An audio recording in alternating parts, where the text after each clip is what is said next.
정말 충격적인 일이 벌어졌습니다. 미국과 한국의 70년 동맹 역사상 유례없는 사태가 발생했다고 하는데요. 트럼프 대통령의 주한미군 철수 명령에 미군 장병들이 집단 반발하는 초유의 상황이 벌어지고 있습니다. 백악관은 이제는 떠날 때라고 말하지만 현장의 미군들은 지금이 바로 남을 때라고 외칩니다. 도대체 한국에서 무슨 일이 벌어지고 있는 걸까요? 한미동맹의 새로운 지형도를 바꿔놓은 그 충격적 진실, 지금 시작합니다. 저는 엘리사 윌슨, 미 해병대 소령이자 국방부 전략분석실 소속 정책자문관입니다. 사람들은 저를 볼 때 차갑고 냉철한 전략가라고 평가하죠. 실제로 저는 감정보다 데이터를 신뢰합니다. 감정은 결정을 흐리게 만들 뿐이니까요. 오늘 아침 펜타곤 회의실에서 한반도 전략 브리핑이 있었습니다. 창문 없는 회의실에서 형광등 불빛이 서류 위에 반사되는 동안 주한미군 주둔 비용과 실효성에 관한 토론이 벌어졌어요. 저는 평소처럼 냉정하게 손을 들었습니다. 한국은 세계 10위권 경제대국입니다. 자체 방위력도 충분히 갖추었죠. 우리가 계속 그곳에 주둔할 이유가 점점 사라지고 있습니다. 제 주장은 명확했어요. 데이터가 말해주는 그대로였습니다. 한국의 GDP, 군사력, 기술력, 모든 지표는 그들이 더 이상 미국의 보호가 필요하지 않다고 가리키고 있었죠. 회의실에 잠시 정적이 흘렀습니다. 소령, 당신은 직접 한국에 가본 적이 있나? 제임스 맥카시 장군이 물었습니다. 없습니다. 하지만 데이터만으로는 현실을 완전히 파악할 수 없소. 다음 날 제 책상 위에 한 서류가 놓여 있었습니다. 한반도 전략 재평가 프로젝트 주한미군 주둔의 실효성을 현장에서 직접 평가하라는 임무였어요. 그리고 그 평가자로 제가 지명되어 있었죠. 농담처럼 들리지만 진짜예요. 수석 보좌관이 커피잔을 들고 제 사무실에 들어오며 말했습니다. 당신이 철수를 주장했으니 직접 가서 확인해 보라는 거죠. 가방을 싸면서 저는 웃음을 참을 수 없었습니다. 이건 정말 말도 안 되는 아이러니였어요. 제가 철수를 주장한 그 나라에 제가 직접 가서 평가를 내려야 한다니요. 하지만 전략가로서 현장 경험이 중요하다는 점은 인정할 수밖에 없었습니다.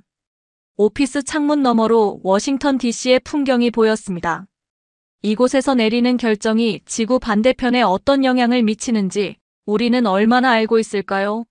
제 판단이 옳다면 한국은 우리 없이도 충분히 강합니다. 그리고 그렇다면 미국의 자원을 다른 곳에 투입하는 것이 현명하겠죠. 비행기 티켓을 확인하며 저는 중얼거렸습니다. 6개월간의 현장 평가. 그래, 내 보고서는 이미 결론이 나 있어. 한국은 우리 없이도 강하다. 하지만 그때는 몰랐죠. 제 인생이 완전히 바뀌게 될 거라는 사실을요. 인천공항에 발을 내딛는 순간 저는 뭔가 다르다는 느낌을 받았습니다. 군인으로 여러 나라에 파병된 경험이 있지만 이곳은 제가 상상했던 아시아와는 달랐어요. 미리 보고서로만 접했던 한국, 데이터로만 판단했던 그 나라가 눈앞에 펼쳐졌습니다. 윌슨 소령님 환영합니다. 김준호 대위가 공항 출구에서 저를 맞이했어요. 차량이 준비되어 있습니다. 공항부터 호텔까지 가는 길, 창밖으로 보이는 풍경은 계속해서 제 생각을 뒤집어 놓았습니다. 고층 빌딩들이 빼곡하게 들어선 도시 경관, 밤이 늦었음에도 불구하고 환하게 빛나는 간판들, 그리고 무엇보다 사람들이 걸어다니는 거리가 깨끗하다는 점이 놀라웠죠. 저기, 인터넷은 어떻게 연결하나요? 호텔방에 도착해서 물었습니다. 김준호 대위는 웃으며 대답했어요. 이미 연결되어 있습니다. 세계에서 가장 빠른 속도예요. 믿기 어려워 제 노트북을 켜보니 정말 눈 깜짝할 사이에 페이지가 로딩됐습니다. 이게 말이 돼? 저는 놀라움을 감추지 못했어요.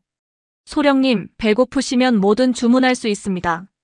밤이 늦었지만 24시간 배달이 가능하니까요. 시계를 보니 밤 11시 30분이었습니다. 이 시간에 배달이요? 농담하시는 거죠? 한번 해보시겠어요? 치킨 어떠세요? 한국 사람들이 좋아하는 음식입니다.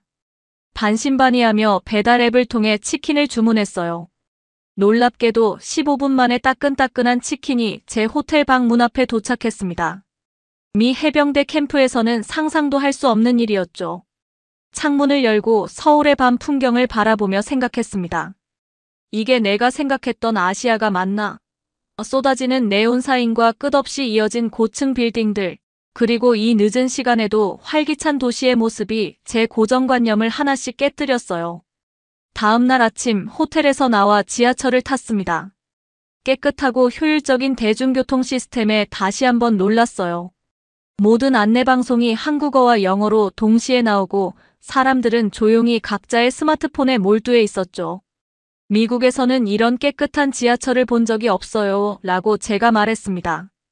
김준호 대위는 자랑스러운 표정으로 대답했어요. 서울 지하철은 세계적으로 인정받는 시스템입니다. 5분 간격으로 운행되고 지연이 거의 없죠. 펜타곤에서 검토했던 숫자와 통계는 이런 생생한 현실을 담아내지 못했습니다. 데이터는 한국의 경제력이 강하다고 말했지만 실제로 이 나라가 얼마나 현대적이고 효율적인지는 보여주지 못했어요. 첫날 일정을 마치고 호텔로 돌아오는 길, 저는 노트북을 열고 첫 번째 현장 보고서를 작성했습니다. 손가락이 키보드 위에서 멈칫했어요. 어떻게 이 경험을 객관적인 보고서로 담아낼 수 있을까요? 첫 인상은 예상을 뛰어넘는다라고 시작했지만 곧 지웠습니다. 아직 결론을 내리기에는 너무 이른 시점이었어요. 하지만 한 가지는 확실했습니다. 제가 데이터만으로 판단했던 한국의 모습과 실제 눈앞에 펼쳐진 현실 사이에는 큰 차이가 있었죠. 침대에 누워 천장을 바라보며 생각했습니다. 내가 과연 이 나라를 제대로 평가할 수 있을까? 그리고 만약 내 판단이 틀렸다면? 그 질문은 밤새 제 머릿속을 맴돌았어요. 한국에 온 지 일주일째 저는 한미연합훈련을 참관하게 되었습니다. 그것도 그냥 참관이 아니라 직접 훈련에 참여하게 되었죠. 해병대 출신으로서 자신 있는 분야였습니다. 어쩌면 여기서는 미군의 우수성을 직접 확인할 수 있는 기회가 될 거라고 생각했어요. 윌슨 소령, 저희 훈련을 직접 체험해 보시는 건 어떨까요? 제게 말을 건 사람은 박정윤 중령이었습니다. 한국 육군 특수전사령부 소속으로 이번 훈련의 한국 측 지휘관이었어요. 제 또래로 보이는 여성 장교였죠. 첫인상은 단정하고 프로페셔널했습니다. 당연히 참여하겠습니다. 저는 자신감 있게 대답했어요. 훈련은 시뮬레이션 전투부터 시작되었습니다. 가상의 도시 환경에서 적군을 제압하는 시나리오였죠. 저는 미군 소대의 일원으로 참가했고 박정윤 중령은 한국군 팀을 이끌었습니다. 작전 시작합니다. 통제실에서 신호가 떨어졌어요. 우리 팀은 교과서적인 미 해병대 전술을 구사했습니다. 정면 돌파와 화력 우위를 바탕으로 한 작전이었죠. 저는 자신 있게 팀을 이끌며 전진했어요. 그러나 불과 15분 만에 우리 팀은 완전히 제압당했습니다. 어떻게 이런 일이? 저는 믿을 수 없었어요. 훈련 후 검토 회의에서 박정윤 중령은 침착하게 설명했습니다. 윌슨 소령의 팀은 전통적인 미군 교리를 충실히 따랐지만 도시 환경에서는 그런 접근법이 약점을 드러내요. 우리는 이 지형에 맞게 수정된 전술을 사용했습니다. 저는 반론을 제기하고 싶었지만 결과는 명백했어요. 시뮬레이션에서 우리는 완패했습니다. 다음 날은 실전 훈련이었습니다. 강원도의 산악 지형에서 진행되는 생존 및 전투 훈련이었죠. 추운 날씨와 험한 지형, 제한된 장비만으로 목표 지점까지 이동하는 미션이었습니다. 이런 환경은 제 전문 분야입니다. 저는 속으로 생각했어요. 중동에서의 경험이 있었기 때문에 자신감이 넘쳤죠. 그러나 현실은 달랐습니다. 한국군은 이 산악 지형에서 물고기처럼 움직였어요. 그들은 최소한의 장비로 최대한의 효율을 뽑아냈고 지형 지물을 완벽하게 활용했습니다. 반면 저는 제 경험이 이런 환경에서는 큰 도움이 되지 않음을 깨달았어요. 괜찮으세요, 소령님? 박정윤 중령이 제게 물통을 건네며 물었습니다. 네. 다만 좀 놀랐을 뿐이에요. 저는 숨을 고르며 대답했죠. 우리는 이 땅에서 싸우는 법을 압니다. 교과서가 아니라 현실로요. 박정윤의 말에는 자부심이 묻어났습니다. 우리에게는 선택지가 없었어요. 생존하기 위해 강해져야 했죠. 그날 저녁 야영지에서 저는 오늘의 훈련을 되돌아보았습니다. 한국군의 능력은 제가 예상했던 것보다 훨씬 뛰어났어요. 그들은 단순히 미국의 전술을 모방하는 것이 아니라 자신들의 환경과 상황에 맞게 발전시켰습니다. 한국군을 과소평가했군요. 저는 박정윤 중령에게 솔직히 인정했어요. 박정윤은 미소를 지었습니다. 많은 사람들이 그래요. 하지만 우리는 그저 우리의 일을 할 뿐입니다. 텐트 안에서 제 노트북을 열고 보고서를 작성하려 했지만 손가락이 키보드 위에서 멈췄습니다.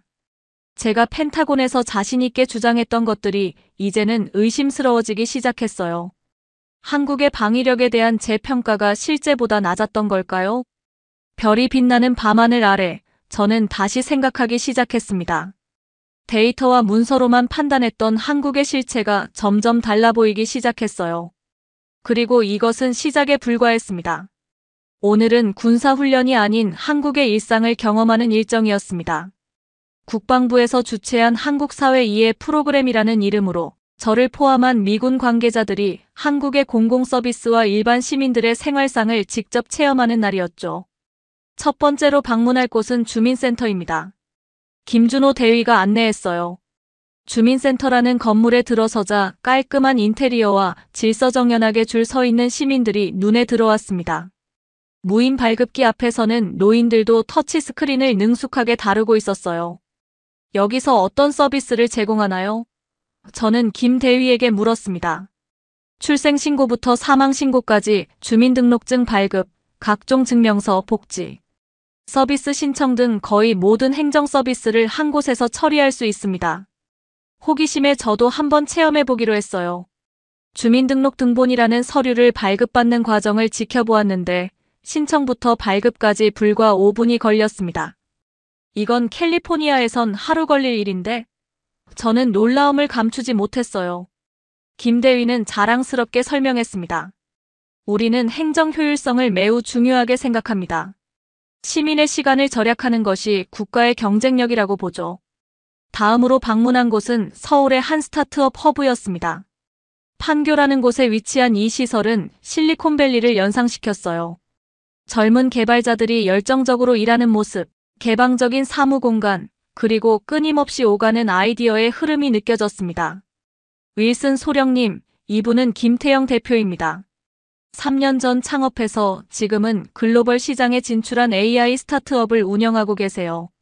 30 초반으로 보이는 김태영 대표는 자신의 회사를 열정적으로 소개했습니다. 저희는 의료 AI 솔루션을 개발하고 있어요. 지난달에는 미국 FDA 승인도 받았죠. 창업 환경은 어떤가요? 저는 그에게 물었어요. 빠릅니다. 한국은 의사결정이 신속해요. 정부 지원도 효율적이고 인프라도 좋죠. 무엇보다 인터넷 속도가 빨라서 개발 속도가 올라갑니다. 옆에서 일하고 있던 미국인 개발자가 대화에 끼어들었습니다. 저는 실리콘밸리에서 왔는데 한국의 속도감에 놀랐어요. 미국은 느려요. 여긴 미래처럼 움직여요. 그날 저녁 호텔 방으로 돌아와 창밖의 서울 야경을 바라보며 생각에 잠겼습니다. 내가 철수를 주장한 나라인데 정작 미국보다 앞서 있는 게 이렇게 많다고? 이런 모순적인 상황이 계속해서 제 머릿속을 맴돌았어요. 제 노트북을 열고 오늘의 경험을 기록했습니다. 주민센터의 효율성, 스타트업의 역동성, 그리고 무엇보다 시민들의 기술 활용 능력이 인상적이었어요. 이런 측면들은 제가 펜타곤에서 검토했던 보고서에는 담겨 있지 않았습니다. 문득 스마트폰으로 뉴스를 확인했어요. 워싱턴에서는 여전히 한국에 대한 논의가 진행 중이었습니다. 한국은 스스로 방어할 수 있는 충분한 능력을 갖추었다는 주장이 여전히 강했죠. 그 주장을 했던 사람 중 하나가 바로 저였다는 사실이 이제는 조금 부끄럽게 느껴졌습니다. 창밖으로 보이는 빛나는 도시를 바라보며 저는 자문했어요. 이곳은 단순히 미국의 보호가 필요한 나라가 아니라 우리와 대등한 파트너였던 건 아닐까? 그리고 더 깊은 질문이 제 마음속에 떠올랐습니다. 우리는 왜 이런 나라에서 철수를 고려하고 있는 걸까? 정말 우리의 국익을 위한 결정일까? 아니면 단순히 숫자로만 판단한 근시안적 결정일까? 그날 밤 저는 처음으로 제 임무의 결론이 달라질 수도 있다는 가능성을 진지하게 고려하기 시작했습니다.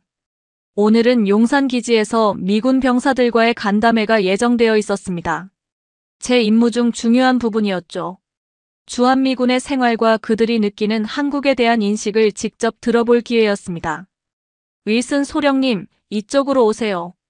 김준호 대위가 저를 회의실로 안내했어요. 테이블 주위로 다양한 계급의 미군 장병들이 앉아 있었습니다. 자유롭게 이야기해 주세요. 여러분의 솔직한 경험이 중요합니다.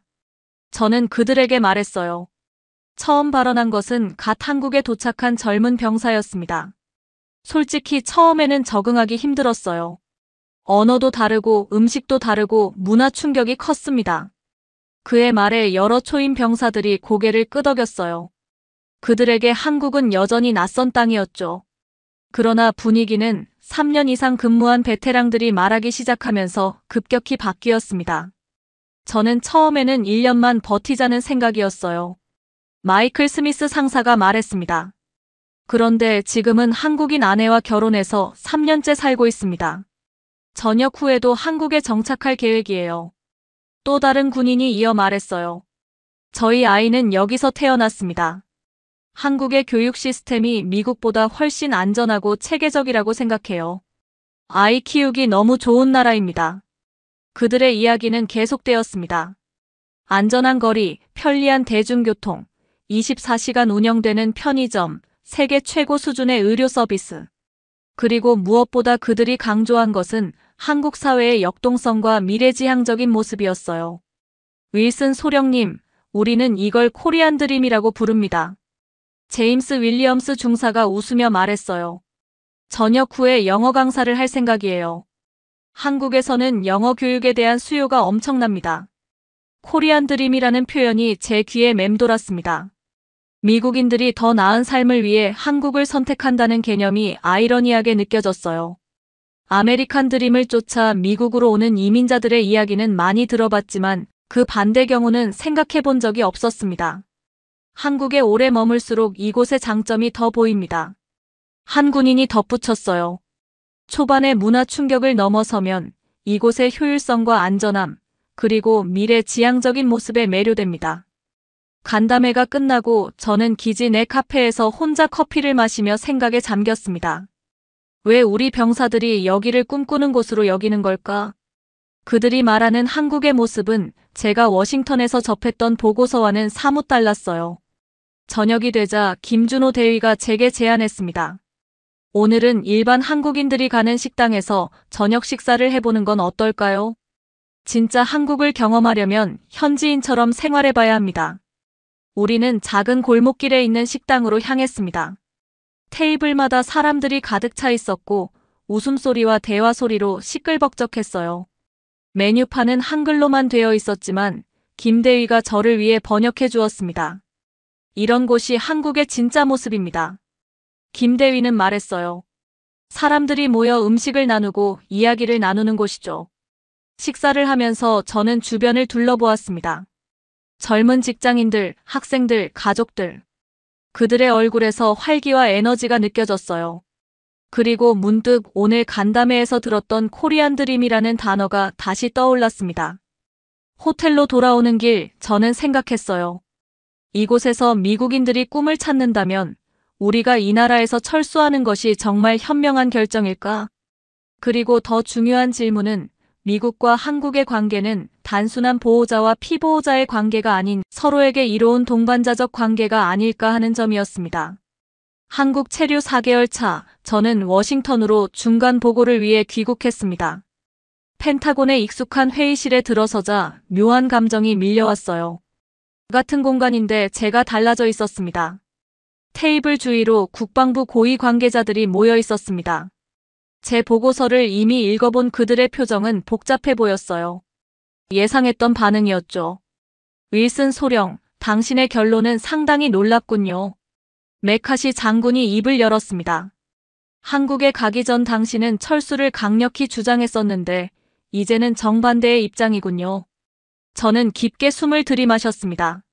네, 제 의견이 바뀌었습니다. 데이터만으로는 볼 수 없었던 현실이 있었어요. 슬라이드를 넘기며 저는 한국에서 보낸 4개월간의 경험을 설명했습니다. 한국군의 전투 능력, 대민 서비스의 효율성, 기술 혁신의 속도, 그리고 무엇보다 미국과 한국의 관계가 일방적인 보호가 아닌 상호 이익의 파트너십이라는 점을 강조했어요. 한국은 지원 대상이 아닌 전략적 파트너입니다. 우리가 그곳에 주둔함으로써 얻는 이점이 비용보다 훨씬 큽니다. 회의실에는 잠시 침묵이 흘렀습니다. 제 주장이 이전의 제 입장과 완전히 다르다는 점이 그들을 당황스럽게 만들었을 거예요. 소령, 당신의 개인적 경험은 흥미롭지만 우리는 객관적인 분석이 필요합니다. 국방부 예산 담당 부차관보가 말했어요. 주한미군 주둔 비용은 연간 수십억 달러에 달합니다. 그렇습니다. 그리고 그 비용은 충분히 가치 있는 투자입니다. 저는 단호하게 대답했어요. 철수는 중국의 전략적 공백을 선물하는 겁니다. 동북아시아에서 우리의 영향력이 급격히 축소될 것이고 결국 그 비용은 지금 절약하려는 금액보다 훨씬 클 겁니다. 제 말에 회의장은 술렁거렸습니다. 그 중에서도 대통령 국가안보보좌관의 표정이 변하는 것이 보였어요. 소령, 당신의 보고서를 대통령께서도 관심 있게 보셨습니다. 그가 말했어요. 좀 더 자세한 이야기를 들어보고 싶어 하십니다. 그 말은 제가 백악관으로 호출될 것임을 의미했습니다. 회의가 끝나고 사무실로 돌아와 창밖을 바라보았어요. 포토맥 강 너머로 워싱턴 DC의 풍경이 펼쳐져 있었지만 제 마음은 여전히 서울에 있었습니다. 이틀 후 저는 백악관 상황실에서 대통령과 국가안보팀 앞에서 프레젠테이션을 진행했습니다. 한국에서의 경험, 데이터로는 포착할 수 없었던 현지의 역동성, 그리고 무엇보다 미국이 한국에서 철수할 경우 잃게 될 전략적 이점에 대해 상세히 설명했어요. 소령, 당신의 보고서가 우리의 정책 결정에 중요한 참고가 될 것입니다. 대통령이 말했습니다. 솔직한 의견 감사합니다. 호텔로 돌아와 짐을 싸며 생각했습니다. 과연 내 보고서가 무엇을 바꿀 수 있을까? 그때 전화가 울렸습니다. 국방부 장관실에서 온 전화였어요. 윌슨 소령, 철수 논의가 무기한 연기되었음을 알려드립니다. 대통령께서 직접 결정하셨습니다. 전화를 끊고 노트북을 열었습니다. 한국에서 온 이메일이 하나 있었어요. 발신자는 박정윤 중령이었습니다. 윌슨 소령님, 돌아오시면 드릴 중요한 제안이 있습니다. 한국으로 돌아온 저는 이제 남은 임무를 마무리해야 했습니다. 백악관에서의 보고 이후 제 역할은 미군 주둔의 효율성을 높이기 위한 구체적인 방안을 제시하는 것으로 바뀌었어요. 철수가 아닌 발전적 주둔, 그것이 새로운 목표였습니다. 윌슨 소령, 돌아오신 것을 환영합니다. 김준호 대위가 인천공항에서 저를 맞이했어요. 박정윤 중령님께서 내일 오전에 만나자는 연락을 받으셨을 겁니다. 호텔방에 도착해 짐을 풀면서 저는 박정윤 중령의 이메일을 다시 읽어보았습니다. 중요한 제안이라는 표현이 계속 마음에 걸렸어요. 과연 어떤 제안일까 궁금했죠. 다음 날 아침, 저는 용산 기지 내 한미연합사령부 건물로 향했습니다. 회의실에 들어서자 박정윤 중령 외에도 몇 명의 고위 장교들이 자리하고 있었어요. 윌슨 소령, 앉으세요. 연합사부 사령관인 존슨 장군이 말했습니다. 오늘 이 자리는 당신의 미래에 관한 논의를 위해 마련되었습니다. 저는 긴장된 표정으로 자리에 앉았어요. 박정윤 중령이 미소를 지으며 입을 열었습니다. 윌슨 소령님, 연합사에서 당신을 차기 부사령관 보좌역으로 초빙하고 싶습니다. 순간 저는 숨이 멈추는 듯 했어요. 이것은 단순한 인사 발령이 아니라 제 군사 경력의 큰 전환점이 될 수 있는 제안이었습니다. 2년 임기로 이후 준장 진급 검토 대상이 됩니다. 존슨 장군이 덧붙였어요. 여성 전략가로서는 최초의 사례가 될 것입니다. 회의가 끝나고 저는 박정윤 중령과 함께 기지 내 카페로 향했습니다. 초여름에 햇살이 내리쬐는 가운데 우리는 커피를 마시며 이야기를 나눴어요. 솔직히 말해주세요. 제가 이 제안을 받아들여야 할까요? 저는 박정윤에게 물었습니다. 박정윤은 잠시 생각하더니 대답했어요. 윌슨 소령님, 당신은 이미 한국과 미국의 관계를 새롭게 보기 시작했습니다. 이 제안은 그 통찰력을 실제 정책으로 발전시킬 기회예요. 그날 저녁 한강변을 걸으며 저는 깊은 고민에 빠졌습니다. 군 경력의 마지막을 한국에서 마무리한다면 그건 실패일까 성공일까? 다음 날 아침 저는 존슨 장군의 사무실을 찾아갔습니다. 제안을 수락하겠습니다. 제 목소리에는 확신이 담겨 있었어요. 사무실을 나오는 길, 창밖으로 보이는 서울 도심의 풍경이 새롭게 다가왔습니다. 이제 이곳은 단순한 임무 수행지가 아니라 제 새로운 삶의 터전이 될 곳이었어요. 연합사부 사령관 보좌역으로 임명된 지 6개월이 지났습니다. 그동안 저는 미군과 한국군 사이의 가교 역할을 하며 바쁜 나날을 보냈어요. 가장 먼저 착수한 일은 브릿지 프로그램이었습니다. 미군들이 한국 문화에 더 쉽게 적응할 수 있도록 돕는 프로젝트였죠. 우리는 단순히 이 땅에 주둔하는 것이 아니라 함께 살아가는 법을 배워야 합니다. 저는 첫 회의에서 이렇게 말했어요. 브릿지 프로그램은 다양한 요소로 구성되었습니다.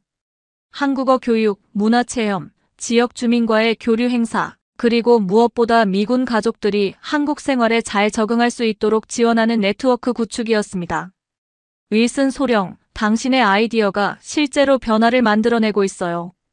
박정윤 중령이 어느 날 제게 말했습니다. 초임 병사들의 적응 기간이 평균 2개월에서 3주로 줄었습니다. 저는 언제나 데이터를 중시했기에 이런 결과는 큰 보람이었어요. 하지만 숫자보다 더 가치 있는 것은 미군 병사들의 얼굴에서 보이는 변화였습니다. 이제 그들은 한국을 단순한 임무 수행지가 아닌 새로운 경험과 기회의 장소로 여기기 시작했죠. 시간이 흐르면서 저는 한국 생활에 점점 더 깊이 적응해 갔습니다. 간단한 한국어로 일상 대화가 가능해졌고 김치와 된장찌개 같은 한국 음식도 즐기게 되었어요. 주말에는 서울 곳곳을 탐험하며 이 도시의 매력에 빠져들었습니다. 연합사에서의 1년이 지났을 때 저는 인생에서 가장 중요한 결정 중 하나를 내려야 했습니다. 워싱턴에서 제안이 왔거든요. 펜타곤으로 복귀해 새로운 직책을 맡아달라는 요청이었습니다. 사무실 창밖으로 보이는 서울의 풍경을 바라보며 저는 깊은 생각에 잠겼어요. 이제 한국은 제게 단순한 임무 수행지가 아니라 제2의 고향처럼 느껴졌습니다. 펜타곤 제안을 거절하고 은퇴를 선택하겠습니다. 저는 상관에게 이메일을 보냈어요. 그리고 덧붙였습니다. 한국에 정착할 계획입니다. 제 결정은 많은 사람들을 놀라게 했습니다. 특히 워싱턴의 동료들은 이해하지 못했어요. 하지만 저에게는 명확한 선택이었습니다. 은퇴 후 저는 서울 한강변의 작은 아파트를 임대했습니다. 지하철로 출퇴근하며 국제관계 컨설턴트로 새로운 경력을 시작했어요. 주말에는 기차를 타고 한국 각지를 여행했습니다. 부산의 해변, 경주의 역사 유적, 제주도의 아름다운 자연. 이 나라는 끊임없이 저를 놀라게 했어요. 어느 가을날 남산공원 벤치에 앉아있을 때 한 노인이 제 옆에 앉았습니다. 외국인인데 혼자 계시네요. 노인이 한국어로 말했어요. 네, 하지만 이제 이곳이 제 집이에요. 저는 서툰 한국어로 대답했습니다. 어째서 한국에 살게 되었소? 노인이 물었습니다. 잠시 생각하다 저는 미소를 지으며 대답했어요. 미국보다 더 미래를 닮은 곳이니까요. 노인은 그 말을 이해했는지 고개를 끄덕이고는 자리를 떠났습니다. 저는 다시 서울의 풍경을 바라보았어요. 북한산과 도시의 고층 빌딩들, 한강을 따라 펼쳐진 공원들, 그리고 끊임없이 변화하는 이 도시의 역동성이 저를 매료시켰습니다. 해가 저물고 서울의 밤하늘 아래 수많은 네온 사인이 빛나기 시작했어요. 이 도시는 결코 잠들지 않았습니다. 언제나 앞으로 나아가며 미래를 향해 달려가고 있었죠. 이게 나의 코리안 드림이야. 저는 속삭였습니다. 한때 저는 이 나라에서 철수해야 한다고 주장했던 사람이었습니다. 데이터와 숫자만으로 판단했죠. 하지만 이제 저는 그 숫자 뒤에 숨겨진 이야기를 알게 되었어요. 한국은 단순한 동맹국이 아니라 미국과 함께 미래를 만들어가는 파트너였습니다. 그리고 저는 이 파트너십의 작은 증인이자 참여자로서 두 나라 사이의 다리가 되어 새로운 삶을 살고 있었습니다. 펜타곤의 회의실에서 시작된 여정이 서울의 작은 아파트에서 새로운 모습으로 계속되고 있었어요. 별이 빛나는 서울의 밤하늘 아래 저는 제 선택에 후회가 없다는 것을 다시 한번 확인했습니다. 이곳에서 저는 단순한 군인이 아닌 두 세계를 연결하는 다리가 되었으니까요. 오늘 사연은 여기까지입니다. 여러분들의 구독과 좋아요는 영상 제작에 큰 힘이 됩니다. 긴 영상 시청해주셔서 감사합니다.